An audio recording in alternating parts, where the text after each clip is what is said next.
날마다 숨쉬는 순간마다 앞에 어려움이 보네. 주님 앞에 이 몸을 맡기고 슬픔 없네 두려움 없네. 주님의 그 자비로운 손길 항상 좋은 것 주시도다. 사랑스레 아픔과 기쁨 수고와 평화와 안식을 날마다 주님 내 곁에 계셔 자비로 날 감싸주시네. 주님의 이 몸을 맡길 때 힘주시네 위로함 주네. 어린 나를 품에 안으시사 항상 편안함 주시도다. 내가 살아 숨을 쉬는 동안 살피시라 약속하셨네. 인생의 어려운 순간마다 주의 약속 생각해보네. 주님 속에 믿음 잃지 않고 말씀 속에 위로를 얻네. 주님의 도우심 바라보며 모든 어려움 이기도다. 흘러가는 순간순간마다 주님 약속 새겨봅니다.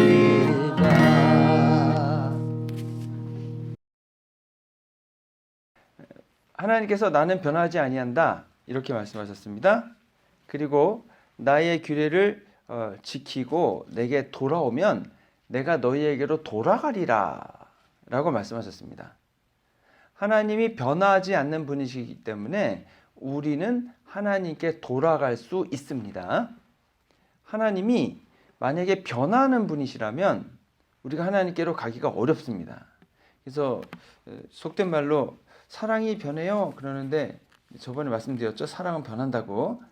사람의 사랑은 변하지만 하나님의 사랑은 변하지 않기 때문에 사람에게는 돌아갈 수 없을 수가 있지만 하나님께는 돌아갈 수가 있습니다. 그래서 사실 너희에게로 돌아가리라 라고 하셨지만 한편으로 보면 하나님께서는 저희를 떠나신 적이 없다 라고도 봐도 됩니다. 하나님은 항상 그 자리에 있는데 그 하나님이 떠나신 게 아니고 저희 사람들이 하나님을 떠난 거죠. 백성들이 이제 내가 너희에게 돌아가겠다, 내게로 돌아오라.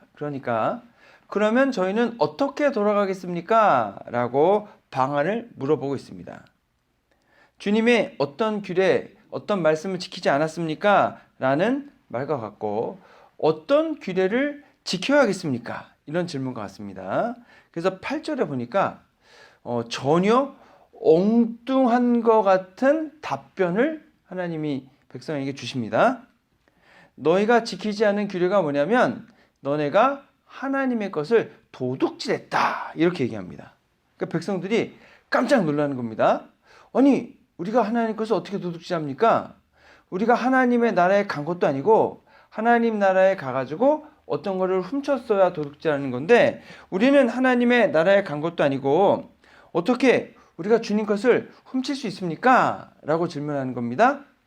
그런데 하나님의 규례와 법도를 지키지 않는다는 것이고 그것이 하나님의 것을 훔치는 일이 됐다고 하는 겁니다. 근데 여러분 웬만해서 우리가 하나님의 것을 이제 훔치진 않잖아요. 하나님의 규례와 명령을 따르지 않을 수는 있지만 하나님 것을 뭐 우리가 훔치겠습니까? 예를 들어 교회에 와가지고 뭐 헌금을 우리가 뭐 가져가겠습니까? 뭐 교회 의자를 우리가 가져다가 집에 쓰겠습니까? 그러진 않잖아요. 그런데 하나님께서는 성전에 있는 재물이나 재산을 훔쳐가는 것을 얘기하신 게 아니고 백성들이 하나님께 마땅히 드려야 할 것을 안 드린 것이 하나님의 재물을 훔친 것이다. 이렇게 얘기를 하는 겁니다. 11조와 봉헌물을 드리지 않는 것이 하나님의 것을 도둑질한 것이다. 이렇게 말씀하십니다. 예를 들어 여러분, 이거 비슷한 예는 아닌 것 같긴 하지만 우리는 세금을 내야 하지 않습니까? 세금을 안 내면 어떻게 됩니까? 세금을 안 내면 세금 도둑이 되는 거죠. 근데 뭐 하나님께 예물 드리는 것이 뭐 세금과 같지는 않지만 하나님께 드려야 되는 것을 드리지 않았을 때에 우리가 하나님 것을 이제 떼먹는, 예를 들어 11조 도둑이 될 수 있고 성물 도둑이 될 수 있다라고 하는 겁니다. 근데 요거는 약간 결이 다르긴 하죠. 예전에 엘리의 아들들은 하나님께 고기를 먼저 드리기 전에 삶아서 이렇게 다 과정을 하기 전에 그냥 생고기를 하나님께 드리기 전에 자기 가져다 먹었지 않습니까? 이런 거는 확실한 도둑질이 분명한 것 같습니다. 그런데 이게 하나님께 드려야 될 11조와 봉헌물을 드리지 않는 것이 도둑이라니, 이런 생각을 할 수밖에 없는 거죠. 거기다가 그렇게 얘기하기에는 백성들의 상황이 너무 어렵다 그랬습니다. 주변 민족의 박해, 압제도 심하고 땅도 척박해서 계속해서 흉년이 있고 수입이 변변치 않은 상태에서 세금을 내고 나면 사실 남는 것이 별로 없다는 거죠. 이렇게 힘들고 어려운 상황을 하나님도 잘 아시기 때문에 11조와 헌금을 온전히 내지 않아도 하나님께서 이해해 주시겠지, 우린 이렇게 생각을 할 겁니다. 그래서 하나님께 제사를 드리러 가서도 내 상황이 너무 어려우니까 봉헌물을 좀 적게 드려도 하나님이 우리를 너무 사랑하시고 귀하게 여기시니까 받아주실 거야, 이해해 주실 거야 라고 생각했을 수도 있을 겁니다. 그런데 하나님의 반응은 그렇지가 않았습니다. 하나님은 마땅히 하나님이 받으셔야 될 것을 못 받았기 때문에 그것을 도둑질했다, 이렇게 표현을 하셨습니다. 백성 입장에서는 답답하죠. 농사가 잘 되는 것도 아니고 세금을 낼 건 또 많고 다 이것 떼고 저것 떼고 또 거기에 10분의 1에 11조까지 내면 여러분 이거는 빚을 떠안아야 되는 일일 수도 있고 또 굉장히 어려운 생활을 해야 될 수도 있다는 거죠. 그래서 그러면 하나님, 제가 빚 얻어서 하나님께 헌금하는 것을 좋아하시겠습니까? 또 이렇게도 물어볼 수 있잖아요. 그러면 좋아하실 것 같지 않지 않습니까, 여러분? 그러니까 이제 우리의 생각은 나의 사정과 처지가 이러하니까 하나님이 받아들이셔야 됩니다, 이런 취지로 말을 하는 겁니다.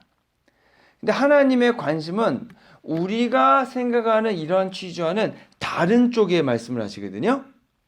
뭐라고 하시냐면 백성들의 살림살이가 궁핍한 이유를 하나님이 아시고 백성들이 풍부하고 유복한 생활을 할 수 있는 방안을 백성에게 주고 싶으시다입니다. 관점이 다르죠. 백성은 나는 없으니까 못 드리는 걸 이해해달라.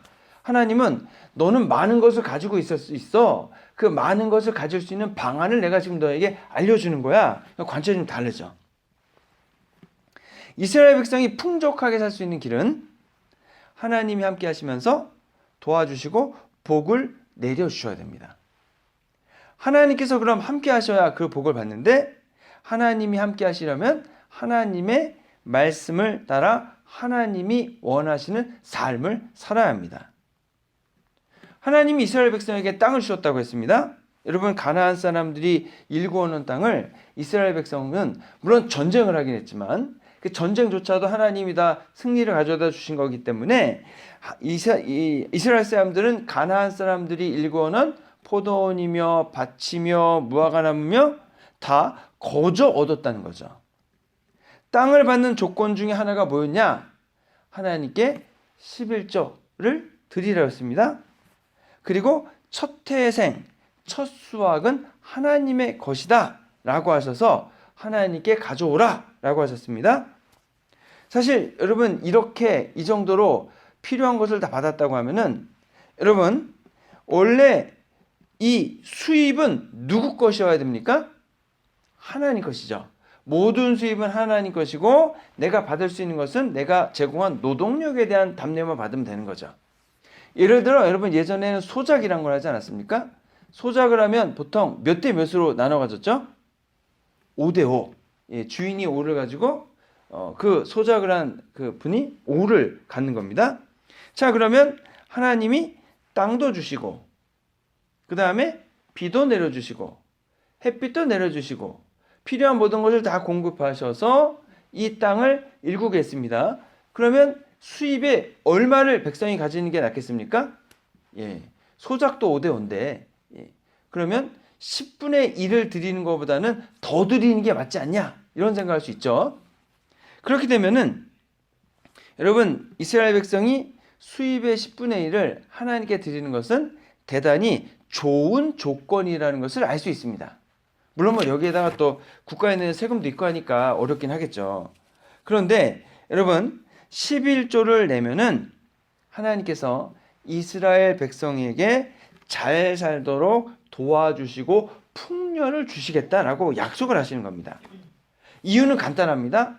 하나님은 변하지 않으셨는데 백성이 강건하고 풍요롭고 번영된 삶 살기를 좋아하십니다. 그래서 하나님은 사람들이 그렇게 살 수 있는 여러 가지들을 다 주기를 원하시는 겁니다. 그런데 여러분 11조를 드린다 그래서 그 11조를 하나님이 또 가져가시는 것도 아니에요. 11조를 성전에 갖다 드리면 성전의 운영비로도 쓰고 레위 사람들의 생활비로도 쓰고 고아와 가난한 사람들 돕는 데 쓰지 않습니까? 그럼 우리가 그것을 하나님께 드리면 하나님 나라로 다 송금되는 게 아니고 우리가 드려진 것이 여기 있으면서 여기 있는 우리들에게 다시 나눠지게 된다는 겁니다. 물론 내가 드렸다고 해서 나한테 오는 건 아닐 수 있지만 내가 드린 것이 필요한 사람들에게로 간다는 거죠. 그러니까 하나님은 10의 1조를 달라라고 하시지만 그것을 가져가시지 않는다는 겁니다. 다시 우리들에게로 내어주신다는 거죠. 근데 그것만 내어주시는 게 아니고 더 많은 것들을 추가해서 주신다라고 하는 겁니다.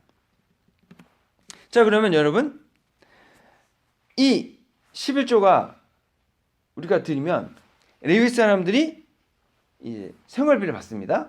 그럼 레위 사람들이 풍족하게 받으면 어떻게 하겠습니까? 야, 풍족하다.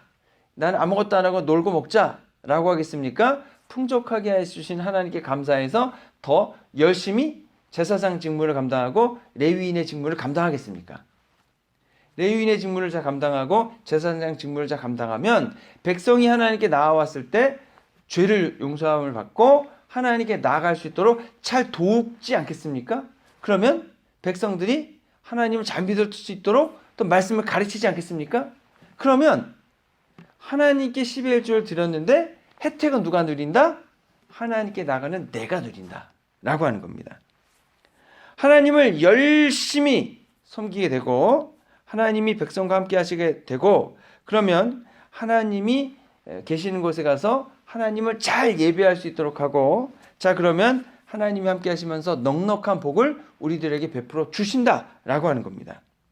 그래서 백성 전체 입장에서 봐도 11조를 제단에 갖다 드리는 것은 결코 손해되는 일이 아니다라고 하는 겁니다.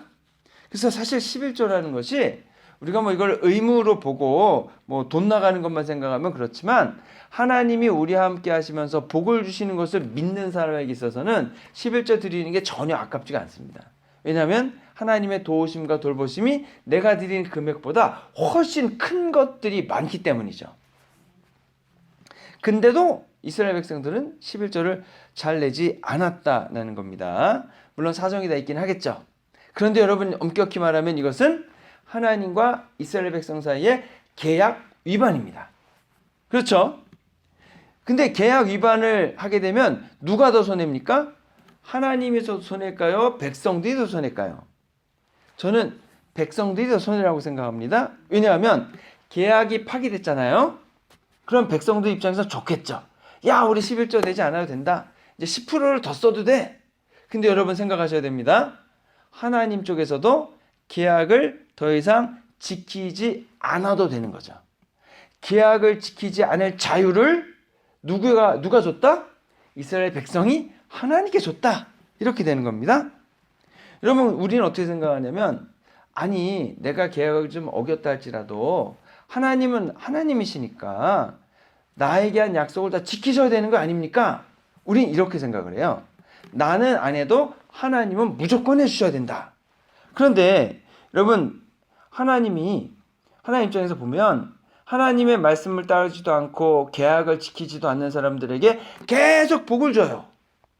그러면 그건 무슨 말입니까? 백성들이 어떻게 이해하겠습니까? 아, 하나님 뜻대로 안 살아도, 하나님 말씀대로 안 해도 하나님은 무조건 복 주시는 분이구나. 그럼 나는 어떻게 하겠습니까? 내 마음대로 살 거 다 살면서 하나님으로부터 복만 싹싹 받고 아주 좋겠죠. 그러면 그들이 사는 삶은 죄악된 삶으로 나가게 될 건데, 죄악된 삶을 살아도 복을 받는다고 생각하면요, 사람들이 하나님께 더 안 돌아오겠죠. 그래서 하나님은 잘못한 사람들에게는 잘못했다라고 말씀해 주시고, 계약이 어겼을 때는 계약을 파기를 선언하시고 더 이상 돕지 않는 게 좋습니다. 그래야 백성들이 다시 돌아오는 거죠. 그럴 기회가 그들에게 있는 겁니다. 사사기가 그렇지 않습니까? 백성들이 우상을 섬기면 하나님께서 그들을 그냥 내버려 두십니다. 그러면 이 민족의 압제를 받다가 너무 힘들고 괴로우니까 하나님께 나와서 도와달라고 하지 않습니까? 근데 우상을 섬기고 하는데도 하나님이 복을 다 주셔가지고 잘 돼요. 그러면 이분들이 어떻게 하겠습니까? 우상 섬겨야 되는구나 하고 계속 섬기겠죠. 자, 그러니까 여러분, 무엇이 잘못인지를 분명히 알려주기 위해서라도 하나님께서 계약을 깨트린 이스라엘을 계속해서 도와주면 안 된다는 거죠. 여러분, 계약을 위반해서 하나님이 그 계약을 지키지 않게 되니까 어떻게 됐습니까? 풍년이 없는 겁니다. 수입이 적으니까 쪼들리게 되죠. 쪼들리니까 11조 될 돈이 없습니다. 그래서 안 냈더니 또 계약이 파기돼가지고 또 풍년이 오지 않는 거죠. 계속해서 반복되는 악순환이 이루어지는 겁니다. 그러면 여러분, 이런 악순환을 끊는 방법은 뭐가 있겠습니까? 아주 간단한 방법. 그러면 계약을 다시 지키면 되는 겁니다. 11조를 내면 되는 거죠. 하나님께 온전한 11조를 드려서 하나님의 집에 양식이 있게 하라 라고 했으니까 11조를 드리면 된다 라고 하는 겁니다. 근데 이제 지금 낼 돈이 없습니다. 어떻게 냅니까? 항변할 수 있죠. 빚어서 내야 됩니까? 우리는 항변하죠. 그러지 마시고, 하나님, 저희가 형편이 좀 나아지면 그때 내겠습니다. 또 우리 이렇게 얘기합니다. 근데 여러분, 쭉 지나와 보시니까 형편이 나아진 적이 있으시던가요? 있긴 하죠. 형편이 나아질 수 있어요. 근데 여러분, 형편이 나아졌다 그래도 쓸 돈이 충분한 적이 있으셨던가요? 언제나 모자라죠. 언제나. 네. 그래서 언제나 모자라요. 이게 어쩔 수 없는 게, 여러분, 우리에게 여유가 생기는 일은 별로 없습니다. 왜냐하면 여러분 생각해 보십시오. 돈을 딴 때보다 더 많이 벌었어요. 그러면 어떻게 하시겠습니까? 그 돈 가지고 평소에 놀러 가지 못한 데 놀러 가야 되고, 평소에 먹지 못했던 거 먹으러 가야 되고, 평소에 사지 못했던 거 사야 되죠. 예. 근데 그게 끝이 있나요, 없나요? 그게 끝이 없잖아요. 왜냐하면은 우리는 그런 비교를 누구와 합니까? 나보다 못 사는 사람과 비교를 안 해요. 나보다 잘 사는 사람과 비교를 해요. 그래서 내가 이번에 알래스카에 가서 놀러 갔다 왔는데 어떤 분이 스위스 가서 놀러 갔다 왔대요. 그러면 어디 가고 싶으세요? 또 나도 스위스 가고 싶어. 이렇게 되잖아요. 그러면 스위스 가려면은 돈이 더 많이 드는데, 그러면 언제나 모자라게 되는 거지 않습니까? 나는 이번에 백을 샀는데 누구는 한정판 구하지도 못하는 백을 가지고 있네? 그럼 어떻게 돼요? 부러워지잖아요. 돈이 더 생기면 뭐합니까? 그거 사기에 바쁜데. 그리고 그게 한두 가지인가요? 너무 많다는 거죠. 너무 많다는 거.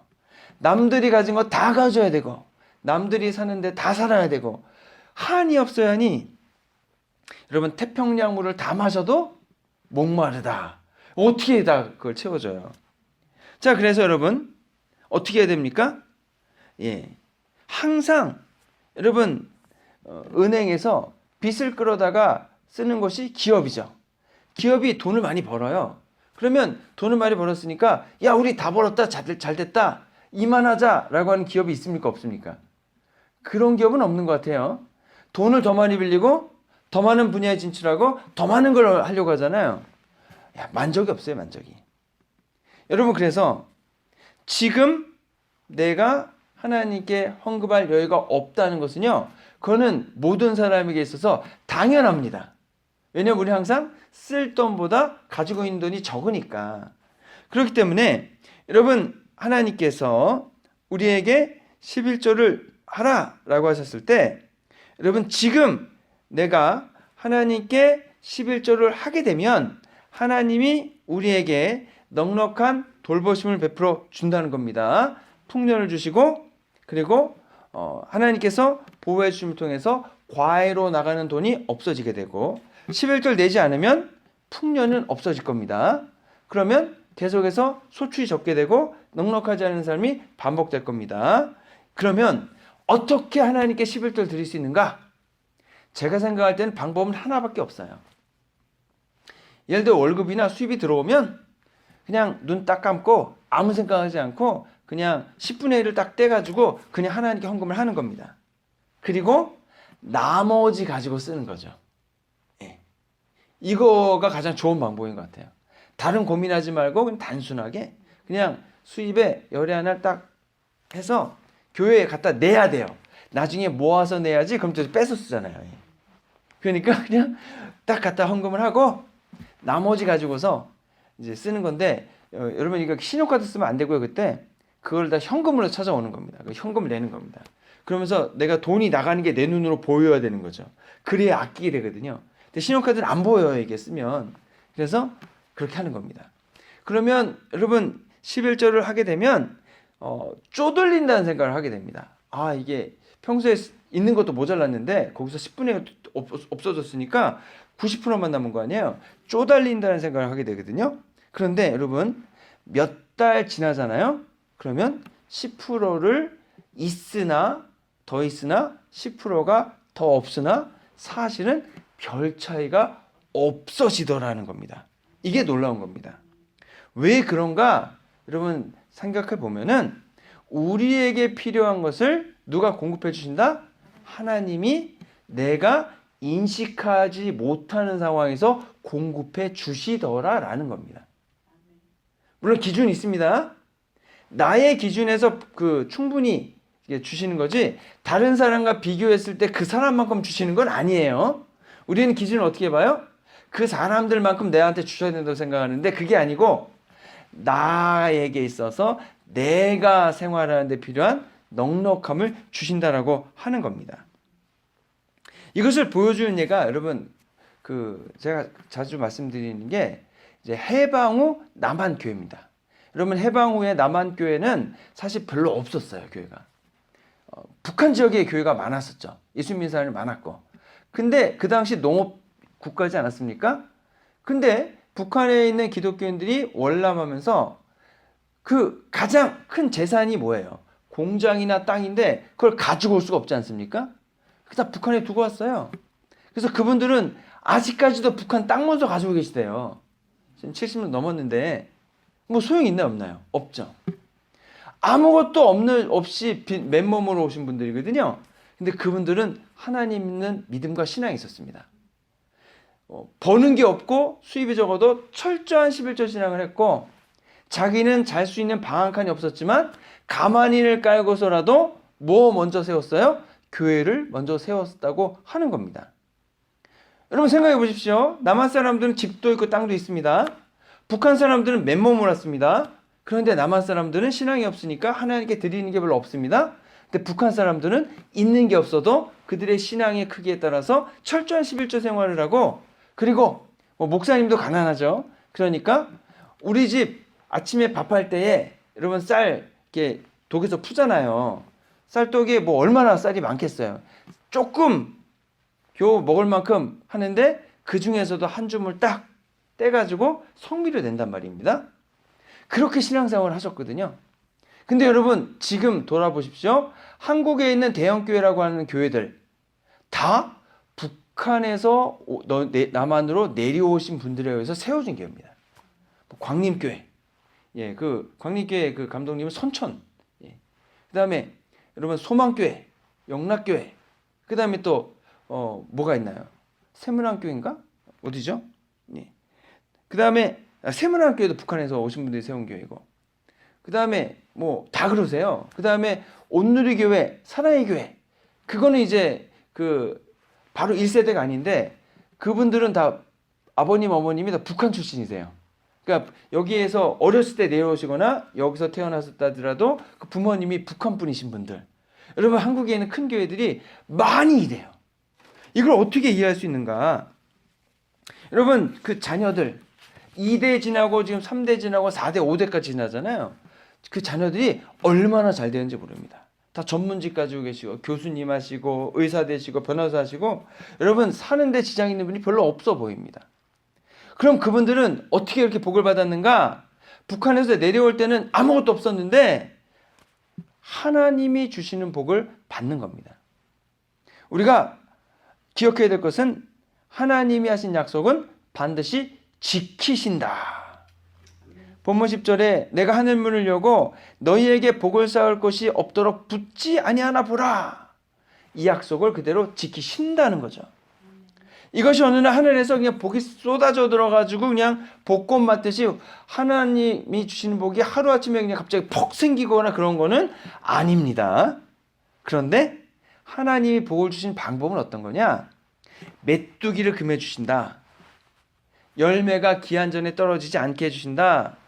땅이 아름다워지게 해주신다. 적절한 비가 적당한 때 내리게 해주신다. 자연재해가 없게 해주신다는 거죠. 그렇게 누적되고 지나다 보면은 나의 생활이 윤택해져 있는 것을 발견하게 된다는 거죠. 나는 생활 속에서 모든 면을 안전하게 지켜주심을, 하나님께서 아름답게 살 수 있도록 돌봐주심을 경험하게 되는 거죠. 근데 여러분 우리가 이게 아무리 아끼고 여러분 아무리 우리가 조심한다 그래도 농사 짓고 있는데 여러분 어느 해 비가 안 와요. 그럼 어떻게 되겠습니까? 그 해 농사 망하는 거예요. 그리고 열심히 다 비닐하우스 하면서 다 했는데 어느 날 태풍이 그 위를 지나갔다고 생각해 보십시오. 그냥 몇 억씩 얻어가지고 영농자금 그 절이이긴 하지만 그거 받아다 하는데 어떻게 되는 거예요, 여러분? 그냥 날아가는 거예요. 예. 물론 그러한 사고가 없지 않을 수는 있지만 하나님께서 그러한 모든 것을 어떻게 하신다? 보호해 주신다. 막아 주신다. 그래서 처음에는 여러분 11절 하는 집이나 안 하는 집이나 별 차이가 없어 보여요. 그런데 5년 지나고 10년 지나고 20년 지나고 지나보잖아요. 그러면 굉장히 큰 편차가 있다는 것을 알게 된다고 하는 거죠. 하나님의 약속, 많은 약속이 있지만 11조를 내 창고에 드리라.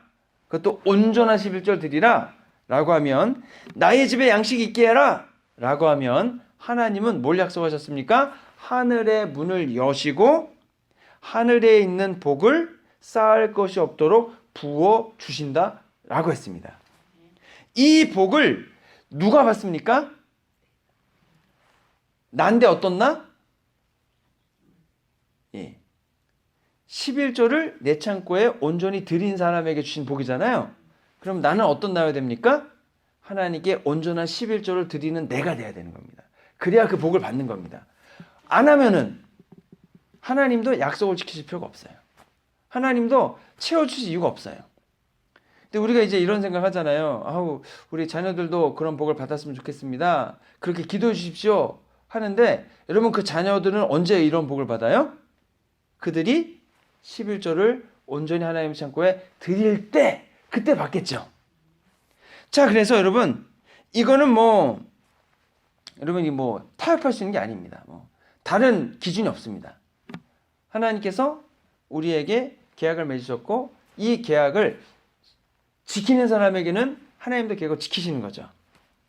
근데 여러분 11절을 못하겠다라고 하는 것은요. 한편으로는 대단한 불신앙이 될 수 있습니다.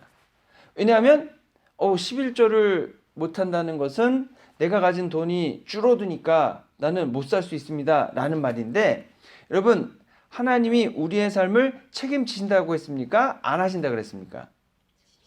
일용할 양식을 주신다고 했습니까? 안 주신다고 그랬습니까? 그럼 내가 10분의 1의 그 돈을 하나님께 드려도 나의 삶은 보장이 되겠습니까? 안 되겠습니까? 근데 왜 못 드리냐면 이 돈이 없으면 어떻게 되는 거예요? 돈이 나의 삶을 지켜주고 나를 돌봐주는데 이 돈이 부족해지면은 불안해지는 거잖아요. 내가 이걸 하나님께 드렸을 때에 하나님이 나를 보호하시고 돌봐주신다는 믿음이 적으니까 과감히 11절을 드리거나 하나님께 헌신하기가 어렵다는 거죠. 아니면 하나님보다 뭘 더 사랑하는 거예요? 돈을 더 사랑하는 거죠. 하나님보다 더 사랑하는 것이 여러분 뭐라고 그랬습니까? 우상이라고 그랬습니다. 그래서 이것을 황금 만능주의라고도 하지만 이것은 금전적인 우상이 되는 겁니다. 그래서 여러분 잘 생각해 봐야 돼요. 여러분 우리가 하나님보다 돈을 더 사랑해서는 안 됩니다. 하나님을 믿으면 하나님이 우리의 삶을 다 책임져 주십니다. 근데 여러분 이것을 이스라엘 백성이 이 약속을 깬 거예요. 하나님께 헌금을 못하는 거예요. 그래서 하나님이 하늘문을 열고 내려주는 복을 받지 못하니까 생활이 궁핍하고 더 힘든 거죠. 자 그러면 약속을 깬 사람들은 어떻게 하면 됩니까? 약속을 지키면 되죠. 깨서 깨졌잖아요. 다시 붙이면 되죠. 그럼 요즘에 여러분 강력본드가 얼마나 잘 나옵니까? 그릇이 깨져서 붙이면 되잖아요. 다시 계약을 실행하면 됩니다. 말씀을 듣기는 쉽지만 사실 여러분 실행은 어려워요. 근데 왜 그러냐면 여러분 이게 돈이라는 게 이게 굉장히 사람들에게 있어서 진짜 중요한 주제입니다. 그리고 돈이 없으면 고생을 많이 해본 사람일수록요 이 돈의 무서움과 중요성을 알기 때문에 돈을 귀하게 다루고 되게 돈을 이게 나에게서 돈 나가는 것을 어려워하시는 경우가 되게 많아요. 근데 여러분 가장 중요하게 생각하는 것도 돈이고 가장 아까워하는 것도 돈이지만 여러분 그것보다 더 중요한 것은 하나님과 나 사이의 관계고 하나님을 믿는 그것은 믿음인 줄로 믿습니다. 주님을 위해서 그렇게 중요한 목숨보다 중요한 어떤 분은 그렇다고 그러잖아요. 요즘에 내가 돈이 좀 있는데 자식들이 내 돈을 노리는 것 같아요. 어떤 분은 또 그런 얘기를 하시더라고요. 조심해야 된다고. 나한테 갑자기 인감 도장을 달라 그런다고 자기가 안 줬다고 그런 분도 계시더라고요. 자 그러면 여러분 우리가 너무나 중요한 돈인데 이 중요한 돈을 하나님이 원하실 때 내어둘 수 있다면은 정말로 하나님을 사랑하는 것이 맞다라고 얘기할 수 있습니다. 그래서 마틴 루터가 뭐라 그랬냐면요. 죄인의 회심은 지갑의 회심을 동반한다. 지갑의 회심이 되지 않았으면 진짜 회심이 된 건가 아닌가 의심해 봐야 된다는 얘기죠. 웨슬리 목사님은 할 수 있는 대로 많이 벌어라. 할 수 있는 한 많이 저축해라. 할 수 있는 한 많이 주어라 라고 하죠. 근데 사람들은 어떻게 합니까? 많이 벌고 많이 저축하는 것까지만 해요. 근데 주는 건 안 해. 하나님께 드리는 거나 사람들에게 나눠주는 건 안 해. 이게 어렵다는 거죠. 하지만 다 이걸 강조합니다. 우리가 하나님께 돌아와서 하나님 주신 복과 은혜를 받아야 합니다. 근데 받고 계시면 잘하고 계신 것이고 아직 받지 못하는 게 있다. 내가 원하는 만큼 이 축복이 안 임한 것 같다라고 생각이 드시면 여러분도 이 말라기 시대의 성도님들처럼 하나님께 여쭤보시기 바랍니다. 왜 복을 주지 않으십니까? 그럼 하나님께서 말라기 사람들에게는 너네가 내 거 떼먹었잖아 라고 말씀하셨고 저희들에게는 저희들의 가지고 있는 문제점에 대해서 하나님이 말씀해 주실 겁니다. 이건 기회가 되는 겁니다. 그러면 무슨 기회입니까?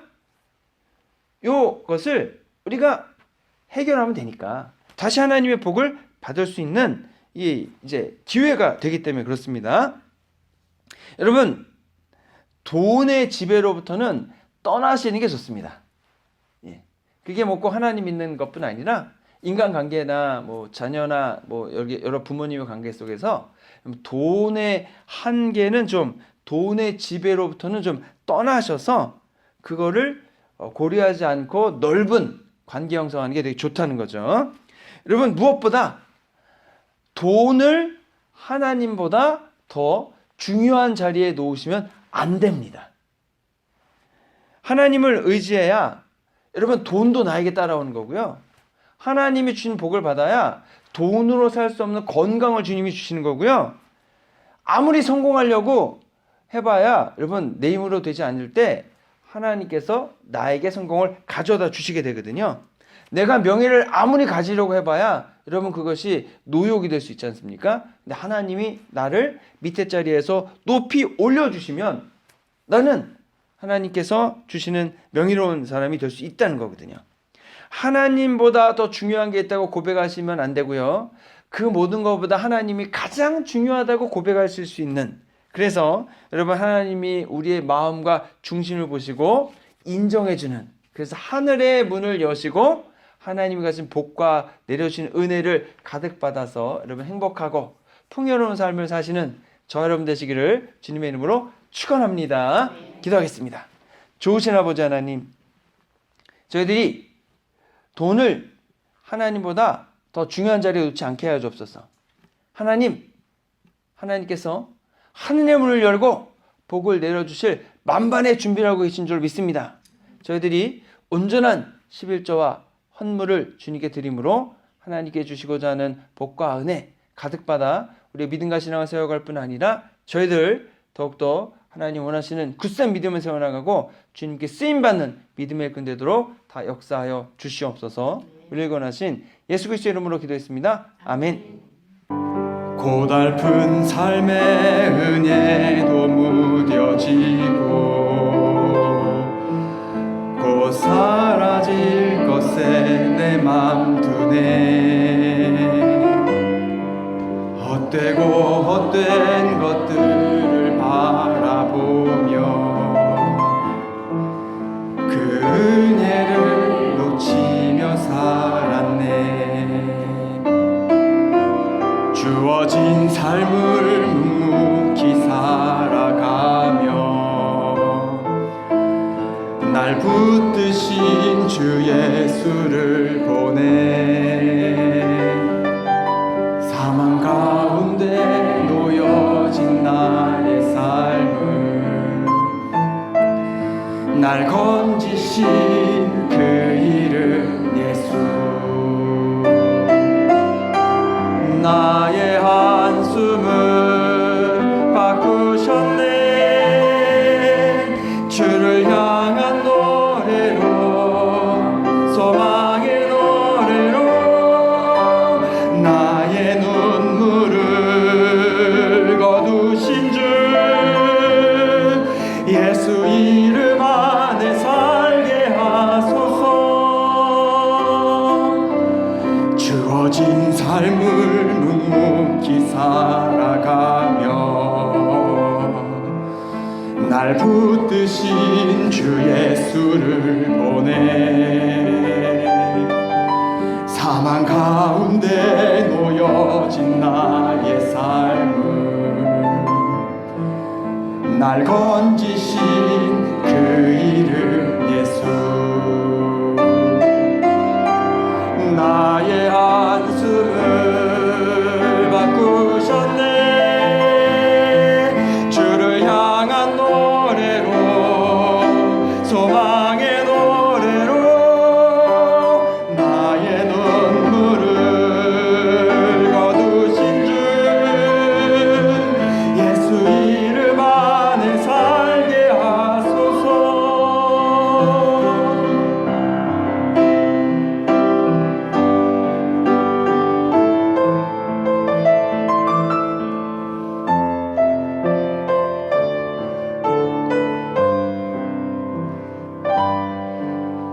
고달픈 삶의 은혜도 무뎌지고 곧 사라질 것에 내 맘 두네. 헛되고 헛된 것들을 바라보며 그 은혜를 놓치며 살았네. 주어진 삶을 묵묵히 살아가며 날 붙드신 주 예수를 보내 사망 가운데 놓여진 나의 삶을 날 건지신 그 이름 예수. 나의 한숨을 바꾸셨네. 주를 향한 노래로 소망의 노래로 나의 눈물을 거두신 주 예수 이름 안에 살게 하소서. 나의 한숨을 바꾸셨네. 주를 향한 노래로 소망의 노래로 나의 눈물을 거두신 주 예수 이름 안에 살게 하소서. 나의 한숨을 바꾸셨네. 주를 향한 노래로 소망의 노래로 나의 눈물을 거두신 주 예수 이름 안에 살게 하소서. 고달픈 삶의 은혜도 무뎌지고 곧 사라질 것에 내 맘 두네. 헛되고 헛된 것들을 바라보며 그 은혜를 놓치며 살았네. 주어진 삶을 묵묵히 살아가며 날 붙드신 주 예수를 보내 사망 가운데 놓여진 나의 삶을 날 건지신 그 이름 예수. 나의 한숨을 바꾸셨네. 주를 향한 노래로 소망의 노래로 나의 눈물을 거두신 주 예수 이름 안에 살게 하소서. 주어진 삶을 묵묵히 살아가며 날 붙드신 주 예수를 보내 사망 가운데 놓여진 나의 삶을 날 건지신 그 이름 예수. 나의 한숨을 바꾸셨네. 주를 향한 노래로 소망의 노래로 나의 눈물을 거두신 주 예수 이름 안에 살게 하소서.